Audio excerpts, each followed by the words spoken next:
आवाज नहीं आ रही है। हाँ राधे राधे बोलो ना बोलो ये भी आपकी मर्जी। राधे राधे।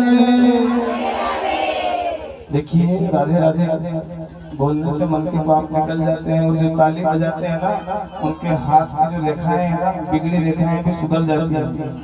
हाँ जो लोग भगवान के भजन में ताली नहीं बजाते हैं ना, जो कथा में ताली नहीं बजाते ना, कथा में जब कोई अच्छा प्रसंग आता है, कोई समाज सुधार की बात आती है और आप लोग ताली ऐसे बजाते हो मरे मरे से, तो मुझे बड़ा दुख होता है।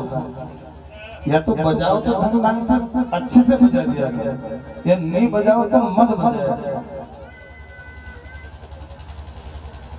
या तो हमारे पिताजी कहते हैं कि या तो नरखा तिल भला, या तो नरखा तिल भला, या लेवो तेल कढ़ाई आदि बीच को बुरो भलो जो दोनों दिन से जाए। ये बीच वाले बीच में रह जाते हैं, इसलिए या तो इस पार या उस पार बजाओ तो पूरी बजाओ, और नहीं बजाने से बिल्कुल चुपचाप बैठे रहो, ठीक है ना। तो इस बात का ध्यान रखना है कि अगर ताली किसी एक भी व्यक्ति ने बजाई है तो पूरे पंडाल वालों को बजानी है, और नहीं बजाई तो फिर बिल्कुल नहीं बजानी, ठीक है ना। तो प्रेम से बोलो ना राधे राधे, जोर से बोलो। कथा के मध्य में हरि नाम संकीर्तन प्रभु नाम की जय जयकार, और राधे राधे तो बोलना ही पड़ेगा। हाँ ये तो नियम है, ये तो कर्जा है जो हमें उतारना ही पड़ेगा। और कर्जा उतर जाए और उल्टा कर्ज अगर चढ़ जाए किसके ऊपर? ठाकुर जी के ऊपर। हमारा नाम महाधन है अपनो,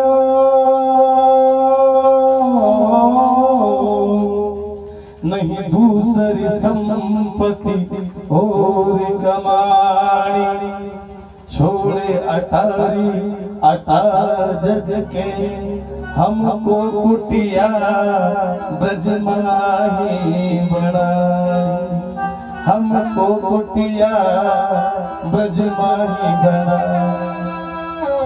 आश्रम के पीछे ओ गुरु जी हमारी झोपड़ी बना देना, आश्रम के पीछे ओ गुरु जी हमारी झोपड़ी बना देना, आश्रम के पीछे ओ गुरु जी हमारी झोपड़ी बना देना, आश्रम के पीछे ओ गुरु जी हमारी झोपड़ी बना देना, आश्रम के पीछे ओ गुरु जी हमारी झोपड़ी बना देना।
टेलीकास्ट जा रहा है देश विदेश में फेसबुक के माध्यम से, इंस्टाग्राम के माध्यम से, हमारे चैनल सच्चिदानंद भागवत धर्म प्रचार मंडल के माध्यम से, और मेरे पूज्य गुरुदेव भी कथा का रिस्पॉन्ड कर रहे हैं। उनके श्री चरणों में मेरा कोटि कोटि प्रणाम। मां बंगला मुखी के परम उपासक परम श्रद्धेय गुरुदेव, और मैं उनसे निवेदन करूं उनके श्री चरणों में, मोसे न छूटे भजन,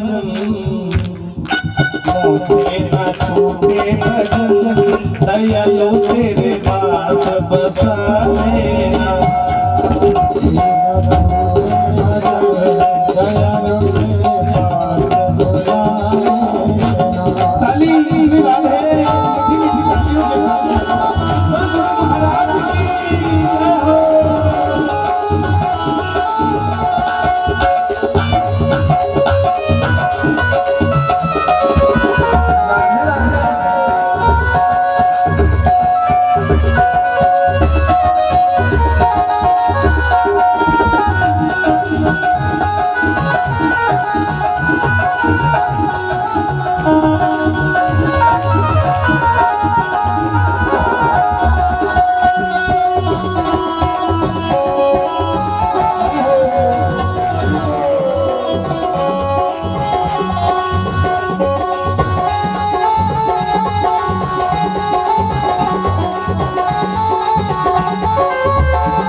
आश्रम के पीछे मेरी झोपड़ी बना देना। कौन कौन चाहता है कि आश्रम के पीछे गुरु महाराज के चरणों में हमारा बसेरा हो जाए? जरा थोड़ा हाथ उठा करके बड़े भाव के साथ चलना है गुरु महाराज के मेले में। ओ राम बांध लो गठरिया में,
जाकर के झोपड़ी की परमिशन आके गुरु महाराज ने दे दी। आश्रम के बगल में झोपड़ी बना ली।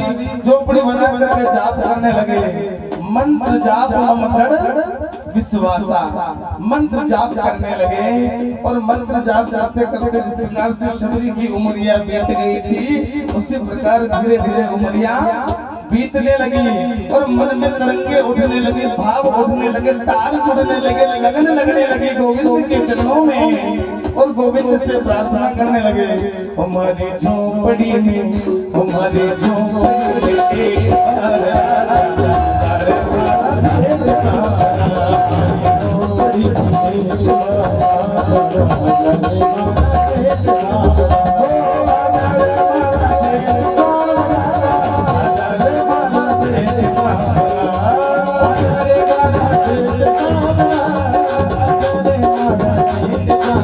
हमारी खुशियाँ हमारी झोपड़ी में एक बार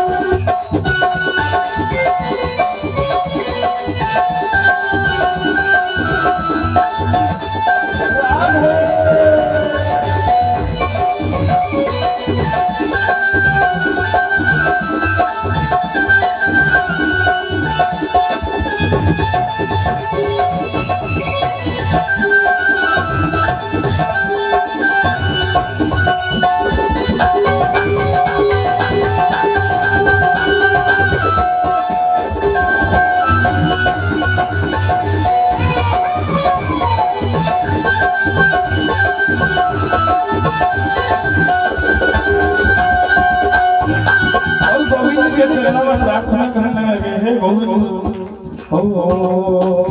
हरे हरे खाना झोपड़ी बनाई हरे हरे खाना झोपड़ी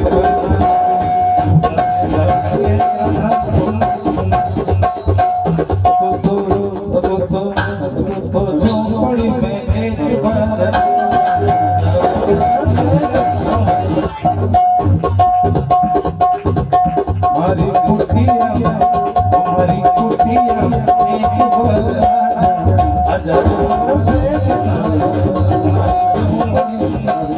साउंड वाले भैया जहाँ कहीं भी होकर जल्द से जल्द पंडाल में बजा रहे हैं। देखिए हम समझ सकते हैं अपने दर्द को, लेकिन थोड़ी सी व्यवस्था देख लीजिए। हाँ, क्योंकि लाइव टेलीकास्ट जा रहा है और कमेंट्स भी आ रहे हैं गुरुजी साउंड का आनंद नहीं आ रहा है, तो थोड़ा सा, हालांकि हम आपकी भावनाओं की कदर करते हैं। जैसे हम आप दुखी हैं वैसे हम भी दुखी हैं, आपके दुख से ऐसी बात नहीं है, लेकिन लोग बाहर से इधर सामिया से, राजपुरा से, कांदल खेड़ी से, तित्तरवासा से, झालावाड़ से, पता नहीं कहां कहां से भक्त दिल पधारे हैं। और देखिए इतना पांडाल की ऐसी अव्यवस्था होने के बाद में भी बहुत सुंदर व्यवस्था के साथ में, बड़ी शांति के साथ में आप लोग बैठ करके सुनते हैं। इसका मतलब भगवान आपकी जरूर सुने। हाँ हाँ, अवश्य आएगा आपकी झोपड़ी से, जरूर आएगा। आप तो सच्चे मन से, जैसे आज कहते हैं ना कि आज जैसे कष्ट देख करके हम यहाँ पर बैठे हुए थे कि भगवान को पाना इतना सहज तो नहीं है, इतना आसान तो नहीं है। ऋषि मुनि तो इतने जल में है, केदारनाथ में जब बर्फ गिरती है 12 महीने ऐसी बर्फ में बैठ करके तपस्या करते हैं, पूरा शरीर सुखा लेते हैं, मात्र हड्डियों का ढांचा बच जाता है, बिमले चढ़ जाते हैं, मात्र आंखों की ज्योति दिखाई देती है। तो भगवान को पाना तो बहुत दुर्लभ है, बड़ा दुर्लभ है भगवान को प्राप्त करना। देखिए हमारी परीक्षा है, ये क्या है? हमारी परीक्षा है। भगवान ने ये पानी गिरा करके हम लोगों की परीक्षा ली है। देखते हैं भगवान, देख रहे हैं कि देखिए कौन कौन मेरा प्यारा है, कौन कौन मुझसे प्यार करता है। जो भगवान से सच्चा प्यार करता है वही आज कथा सुनने के लिए आया है। बाकी जो सुख सुविधा भोगने वाले जो लोग हैं आज वो नहीं आए हैं, क्योंकि उनको पता है कि वो मच्छर काटेगा। गुरु जी का तो लाग रहे पंखों और अपन तो काटेगा मच्छर, क्योंकि घास ही घास है। राम जी का घोड़ा, कृष्ण जी का घोड़ा, पता नहीं क्या क्या आज मिलने वाले हैं। तो जो है, जो लोग आए हैं उनको भगवान सामरिया से खूब कृपा बरसाए, इनके ऊपर राधा रानी खूब कृपा करे आप सभी के ऊपर। हरे कारण गाना झूलो, गाना झूलो,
जय श्री राधे, जय श्री राधेश्वर।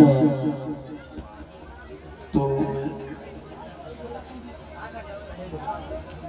करता करे न कर सके, करता करे ना कर सके, पर गुरु की ये सब होए। और 7 दीप 9 खंड में गुरु से बड़ा ना को राम कृष्ण से को बड़ो बिन्ने तो गुरु की 3 लोक के वेद में गुरु आदि आदि। भगवान मर्यादा पुरुषोत्तम श्री राम स्वयं पूर्ण ब्रह्म परमात्मा, उनको भी पृथ्वी के ऊपर अपना साम्राज्य स्थापित करने के लिए गुरु के शरण को ग्रहण करना पड़ा। भगवान श्री कृष्ण त्रिलोकीनाथ थे, लेकिन गुरु महाराज के शरण प्राप्त करने के लिए मथुरा से चल करके उज्जैन आना पड़ा। भगवान का कल प्राकट्य महोत्सव हुआ गोविंद का, सभी ने ठाकुर जी का कल हैप्पी बर्थडे मनाया और सभी ने बढ़िया हाजिरी लगाया। देखिए बेटे के जो जन्मदिन होता है ना, बेटे के जन्मदिन में तो सब लोग कमर मटका मटका करके नाचते हैं, वो केक काटेंगे और अंग्रेजी में क्या बोलते हैं, हैप्पी बर्थडे टू यू। अरे मर जाओ रसगुल्लो और पानी में डूब के। ये हमारी संस्कृति है, ये हमारी विरासत है। क्यों अंग्रेज बन रहे हो जबरन? हमारी संस्कृति है। एक और ईंट गई दीवार की जिंदगी से, एक और ईंट गिर गई दीवार की जिंदगी से, और नादान कह रहे हैं कि जन्मदिन मुबारक हो, नादान कह रहे हैं कि जन्मदिन मुबारक हो। जीवन का 1 वर्ष कम हो गया है, बैठ करके विचार करना चाहिए उस दिन कि मेरे जीवन के आज इतने वर्ष मैंने व्यतीत कर दिए हैं, इतने सालों में मैंने क्या किया है। जीवन के 50 साल चले गए या 40 साल, बूढ़े बूढ़े लोगों को मैंने बर्थडे मनाते देखा। हाँ 50-50, 60-60, 55-55 साल के लोग बर्थडे मनाते हैं, मोमबत्ती में फूंक मारते हैं और केक काटते हैं। अरे नगटाओ, ये कहानी वैसी है, कैसी? नाक कटे नारायण मिले। सुनिए आप लोग, मेरे दादाजी मुझे सुनाते थे, बोले कि एक आदमी था, वो कहीं गया, अब जब गया तो उसे ध्यान नहीं रहा, उसने ऐसे किया ना अपने मुंह को, तो उसकी नाक कट गई यहाँ से। और जब नाक कट गई ना उसकी, तो लोगों ने पूछा कि भाई आपकी नाक कैसे कट गई? अरे बोले नाक क्या कटी, मुझे तो साक्षात नारायण के दर्शन हो गए। नाक कटे नारायण मिले, नाक कटने से नारायण के दर्शन होते? बोले हो। तो किसी और ने कहा भैया मुझे भी भगवान नारायण से मिलना है, मुझे भी नारायण के दर्शन करवा दो। बोले पहले नाक कटवाओ। तो उसने कहा लो ठीक है काट। अब उसने लिया चाकू और उसकी नाक काट दी। नाक कट गई तो खून झरने लगा। उसने कहा नारायण का हमने कि 1 में 1 2 हो गया, कोई कीजिए मत। अब अपन 2 हो गए और तेरे को भी यही कहना है कि नाक कटे नारायण मिले, क्योंकि तू भी नकटा हो गया, मेरे साथ साथ में तू भी नकटा हो गया। तो उसने तीसरी की काट दी, तीसरे ने चौथी की काट दी। ऐसे करते करते नकटाओं का बहुत बड़ा पंथ बन गया। उसका नाम हो गया नकटा पंथ। नाक कटे नारायण मिले। ऐसे करके 1000-2000 नकटा इकट्ठे हो गए। अब जो भी जाए उसका नाक काट दे और उससे कहते कि बस अब 2000 था 2001 हो गए। जब राजा को ये बात, राजा के मंत्री को जब ये बात पता चले कि अपने यहाँ पर अपने राज्य में ऐसा कोई महात्मा आया है जो नाक कटे नारायण मिले, नाक काट रहा है और भगवान के दर्शन लोगों को करवा रहा है। मानस में एक चौपाई है, बाबा जी ने लिखी है, कलयुग के पाखंड से लुप्त हो सदग्रंथ और दंभिन निजमति कल्प कर प्रगट किन्न बहु बन बन। ये आजकल का जो ये नकटा है ना, ये मुंडे मुंडे अपनी दुकानें मांड मांड में बैठी है। कोई कोई गौशाला के नाम पे, कोई गरीबों के नाम पे,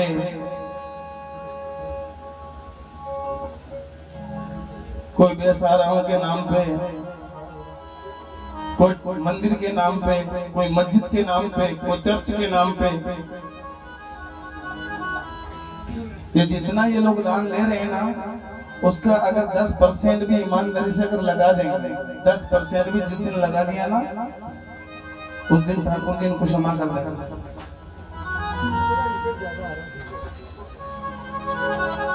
अभी गौ माता में एक बीमारी चल रही है, लंपी।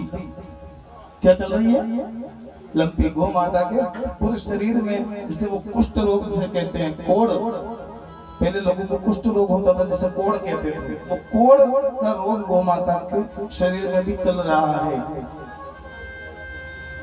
ये अतरा गौशाला वाला है, ये एक भी नजर नहीं आ रहा। कहाँ है? ये सब मर गया क्या? बड़ी बड़ी गौशालाएं लेके बैठे हुए, बड़े बड़े डोनेशन, टोल टैक्स पे को तो डब्बा टांग दिया, कथा के पंडाल में डब्बे टांग दिए, दुकानों दुकानों पर डिब्बे रख दिए, गौ सेवा गौ सेवा गौ सेवा। और गायें आज तड़प तड़प के रोड पे मर रही है, आंखें फूट गई है तुम्हारी, दिखाई नहीं देते तुम लोगों को। हजारों गायें आज रोड के ऊपर रोज कोई ना कोई गौ माता टक्कर से मर जाती है, कोई बीमारी से मर रही है, कोई भूख से, कोई प्यास से मर रही है। जब तुम लोगों से लाखों रुपए के दान ले रहे हो, तो फिर गौ सेवा क्यों नहीं कर रहे हो? गौ माता के नाम पे हजारों लाखों रुपए में डोनेशन तुम लोग इकट्ठा कर रहे हो, और सेवा कहाँ है? एक भी गौ सेवक दिखाई दिया है हरिपुरा में? अभी 5वां दिन है आज कथा का, एक भी व्यक्ति मुझे दिखाई नहीं दिया। यहाँ ये पास में मां साहब मुझे सुबह बता रहे थे कि यहाँ एक गाय बीमार होकर के पड़ी हुई है। पूरे हरिपुरा में किसी ने भी जाकर के समाचार नहीं पूछा उस गौ माता। ये है हमारी असलियत। इतने खानदानी लोग हैं। ऐसे धर्म की रक्षा होगी, ऐसे धर्म बचेगा हमारा। गाओ विश्वास से मात्रा, गाय में 33 करोड़ देवी देवता है, गाय के दूध में अमृत है न, गाय के दूध में सोना निकलता है न, गाय के मूत्र से जो पितृ तर जाते हैं सब गाय के मूत्र से होता है। सब कुछ जब गाय से होता है, गाय जब बेहतरीन नदी को पार करवा रही है, तो फिर उस गाय की सेवा क्यों नहीं कर रहे हो? क्यों इन जमदूतों को लाके घर में बांध रखा है? क्यों संकल्प नहीं लेते कि हर हिंदू के घर में ज्यादा नहीं लेकिन एक गाय होना जरूरी है? अगर हिंदू हो और अपने आप को सच्चा हिंदू मानते हो, तो आज से संकल्प लेकर के जाओ कि प्रत्येक हिंदू के घर में, प्रत्येक घर में गौ माता का वास हो, हर घर में गौ माता हो, हर घर में गोपाल हो। जब गाय नहीं होगी गोपाल कहाँ हो? निकला है सब मन सोना जिस दूध से, और गाय बेचारी मर जाए बिना भूख से। और गैया को दिया दुत्कारो गोविंद। मैं पागल बाबा जी के पास गया था राजपुरा में, उन्होंने 2 गाय रख रखी। मैंने गुरु महाराज से निवेदन किया कि गुरुदेव यहाँ पे बोले बच्चे यहाँ भी हम बोल रहे हैं, लेकिन वो राजपुरा वाले हमें गाय लाने नहीं दे रहे। वो कह रहे गुरु जी यही हम ही सेवा करेंगे। तो मैं सोच रहा हूँ कि 2 दूसरी नई गाय बांध के रख दो। मैंने कहा महाराज ज्यादा क्यों नहीं रख लेते? आपकी बात तो सब लोग मानते हैं, आप तो हाथ खड़ा कर दे, वहाँ करोड़ों रुपए इकट्ठे हो सकते हैं। बोले हाथी के दांत दिखाने के अलग होते हैं और चबाने के अलग होते हैं बालक, तुम्हें पता नहीं है। मैं इस क्षेत्र में रहता हूँ, मुझे पता है, इसलिए मैं उतना ही पैर फैलाता हूँ जितनी लंबी मेरी सोरी है। सोरी का मतलब जितना लंबा मेरा कंबल है, वही काम मैं करता हूँ जो मेरे बस का। पराधीन सपने सुख नहीं। मैंने कभी भी दूसरों के भरोसे पे कोई कार्य नहीं किया। मैंने जो कुछ भी किया है सब राम जी के भरोसे किया है। जो भी करता हूँ वो सब राम जी से कहता हूँ, राम जी आप जाने, शंकर जी आप जाने, आपका काम जाने, मैं ये करने के लिए जा रहा हूँ। अभी मंदिर बना रहे हैं, अभी मुझे निमंत्रण मिला है श्री राम कथा का, यज्ञ का। आज इन्होंने कहा कि जैसे ये कार्य पूर्ण हो जाए आपको पीपले में आके राम कथा हनुमान जी को सुनानी है, प्रतिष्ठा भी आपको ही करवानी है। तो बड़ी विशेष आशीर्वाद उनका प्राप्त हुआ। एक कथा के लिए बोला कि जयपुर लेके चलूंगा आपको, एक कथा आपकी जयपुर में भी करवाऊंगा। देखिए संतों को कभी किसी से कोई मोह नहीं होता है, संत की दृष्टि में तो सब बरोबर होते हैं। लेकिन महात्मा, असली महात्मा की पहचान हर किसी को नहीं होती है, और असली ब्राह्मण की पहचान भी हर किसी महात्मा को नहीं होती। खानदान और खान पान ये दो चीजें जिसकी साफ सुथरी हो, जो ब्राह्मण वर्ण शंकर नहीं हो, जो शुद्ध माता पिता के विशुद्ध संतान हो, माँ किसी दूसरी बिरादरी की, पिताजी किसी दूसरी बिरादरी के, गठबंधन की सरकार बना करके और बन गए कथावाचक और चले गए जजमान के पितरों का उद्धार करने के लिए। तुम खुद ही शुद्ध नहीं हो, क्या पितरों का उद्धार करोगे? पहले अपने आप का तो अंदर झांक करके देखो। बुरा जो देखने में चला तो बुरा न मिलिया कोई, जो दिल खोजा अपना तो मुझसे बुरा ना कोई। हम बदलेंगे युग बदलेगा, हम सुधरेंगे युग सुधरेगा। सोच बदलो देश बदलेगा। अकेला मोदी कुछ नहीं बदलेगा, बदलना हमको पड़ेगा। हमारे घर के बाहर गंदगी है, ये जिम्मेदारी किसकी है? ये हमारी है कि उस गंदगी को हम साफ करें। हमारे गांव में अगर कोई अव्यवस्था हो रही है, हमारे गांव में अगर कोई गाय भूख और प्यास से तड़प रही है, तो मत करो गौशाला वालों का इंतजार। पूरे गांव के 2, 5, 10 लोग मिलकर के उस गौ माता की सेवा करो, उसके प्राणों को बचा लो। गांव में अगर कोई व्यक्ति आपके गांव में आता है और वो भूख से और प्यास से परेशान है, और कोई अगर उसे गांव में पूछने वाला, भोजन के लिए पूछने वाला नहीं है, तो हमारा गांव नहीं है, वो शमशान है महाराज। क्योंकि जहाँ गांव होता है ना, हमारे महापुरुष कहते थे कि जहाँ गांव है वहाँ राम है, और अगर राम है तो राम के दरबार में तो कभी ना तो कोई भूखा सोता है और ना कोई भूखा रहता है महाराज। इसलिए अगर हम सच्चे गोभक्त हैं, हम सच्चे हिंदू हैं, अगर हम भगवान धरनीधर के ही वंशज हैं, अगर हम भगवान कृष्ण को, राम जी को अपना आदर्श मानते हैं, तो आज से हमें ये संकल्प लेना होगा कि हमारे घर में गौ माता का आगमन आज ही हो जाना चाहिए, कथा के बाद नहीं तो हमारी कथा सार्थक है, वरना हमारी कथा सुनने का कोई मतलब नहीं। एक भैंस कम कर देना चलेगा, लेकिन गाय जरूर रखना हो। मैं भी एक ही रखता हूँ, अपने भी नहीं नवरोजा पाठ। हाँ एक ही रखता हूँ मैं भी, और एक ही ऐसे रखो कि बस भाई एक ही आशीर्वाद दे देगा, नहीं तो एक का सेंस हो जाएगा। हाँ एक ही रखो, जो तू सींचे मूल को तो फूले फले अघाए, एक ही सादे सब सदे न सब सादे सब जाए। गुणवान पुत्र एक ही काफी है। शले शले ना माणिक्य मुक्तिकम ना गजे गजे, साधो ना ही सर्वत्र चंदनम नाम मने मने। हर जंगल में चंदन का पेड़ नहीं होता है, हर कुल में गुणवान पुत्र राम जैसा बेटा हर कुल में पैदा नहीं होता है, और हर जगह पर साधु संत महात्मा का दर्शन दुर्लभ है। कहीं कहीं महात्मा का दर्शन प्राप्त होता है। सच्चे महात्मा जिसकी आत्मा महान हो, महाआत्मा एक होती है आत्मा, और उसे क्या कहते हैं? महाआत्मा, यानी आत्मा से भी ऊपर, जो आत्मा से भी ऊपर है, जिसे आत्मा का भी मोह नहीं है, वो है आत्मा अर्थात महात्मा। तो मैं आपको निवेदन कर रहा था कि अगर हिंदू हैं तो हिंदू होने का धर्म निभाएं। घर में कम से कम दर्शन के लिए गौ माता जय हो, गौ माता के लिए थोड़ी सी जगह चाहिए, 10 बाई 10, ज्यादा जगह नहीं चाहिए।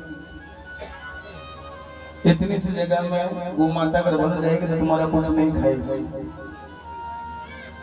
एक ही रखो, मत दो गौशाला में दान, मत दो हमें दान, कहते हम भेंट मत करो, आरती में पैसा भी मत लाको आप तो, लेकिन गाय रखो।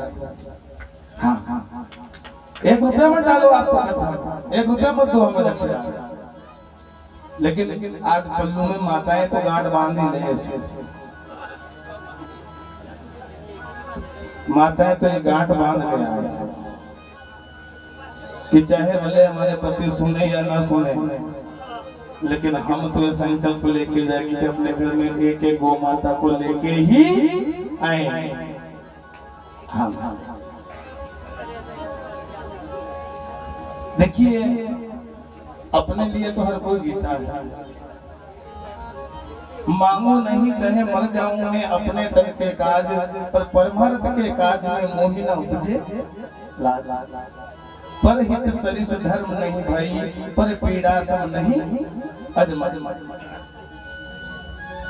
वो बेजुबान है, बेसहारा है, हाँ? उस गौ माता को आज हमने आवारा पशु का दर्जा उसे दे दिया। आवारा, कोई अगर आपकी माँ को आवारा कहे आपको कैसा लगेगा? हैं? आवारा, बेसहारा, हैं? अरे जिस गौ माता के खातिर प्रभु अपने वैकुंठ को छोड़ करके और ब्रज में पधारे हैं। यदि गाय खड़ी है विपत्ति में तो क्या धरा है आपकी संपत्ति में? साथ में लेके जाएंगे क्या? हाँ? साथ में नहीं जाएंगे, संपत्ति सब यही की और ये रहेगी, नश्वर है। ये 500 का नोट वहां ऊपर नहीं चलेगा।